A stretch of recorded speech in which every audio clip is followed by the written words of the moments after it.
Very warm regards to all of you. आज हम leucorrhoea की चिकित्सा जो आयुर्वेदिक संहिताओं में वर्णित है उसका वर्णन करेंगे। सबसे पहले कहा गया कि रोहितकान मूल कलकम पांडुरे अस्रिग्द्रे पिबेत, यानी कि पांडुर अस्रिग्दर जो है यानी श्वेत प्रदर जो है उसमें रोहितक मूल त्वक का कल्क बनाकर यानी पेस्ट बनाकर जल के साथ उसका सेवन करना चाहिए। आगे बताया गया कि आमलकी का बीज का कल्क उसमें मधु और मिश्री मिलाकर जल के साथ पीना चाहिए। फिर आमलकी का चूर्ण या स्वरस मधु मिलाकर सेवन करें।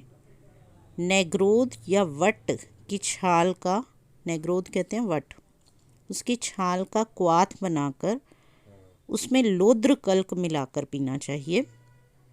नेक्स्ट बताया, बहुत सारे योग बताए गए हैं। एक बताया गया कि योनि से अगर स्राव अधिक आ रहा हो तो वट की छाल से निर्मित क्वाथ में रेशम के कपड़े के टुकड़े को भिगोकर योनि में धारण करना चाहिए। ठीक है।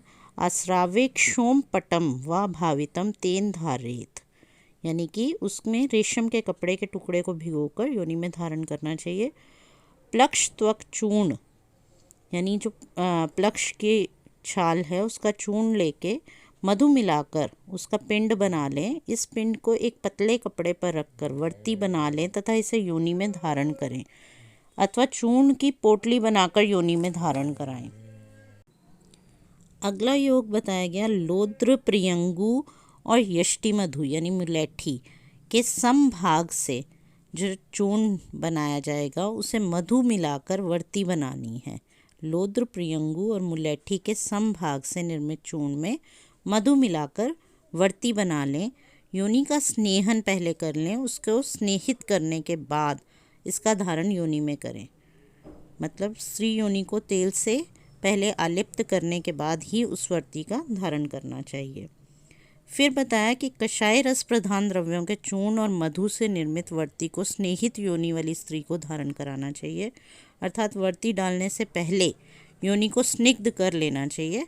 ऐसा करने से योनि से होने वाला श्वेत स्राव शीघ्र ही बंद हो जाता है।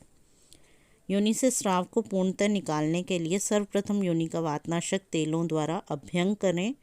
उसके बाद सरल गुग्गुल यव एवं घृत से निर्मित धूप द्वारा या सिदरी मछली बताया गया है, उसके सिदरी मछली के ऊपर तेल डालकर निर्मित धूपन द्वारा योनि का धूपन करना चाहिए।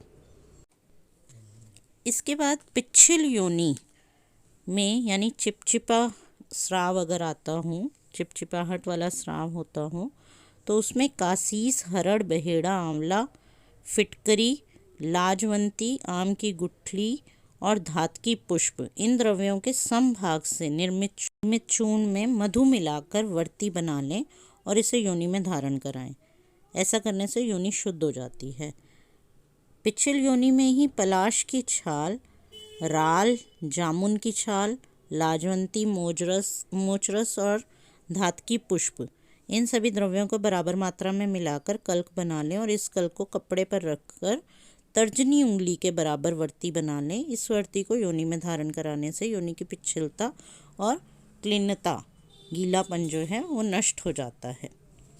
वात के बहुत अधिक प्रकोप के कारण स्तब्ध और कर्कश योनि में मृदुता उत्पन्न करने वाले कर्म करने चाहिए।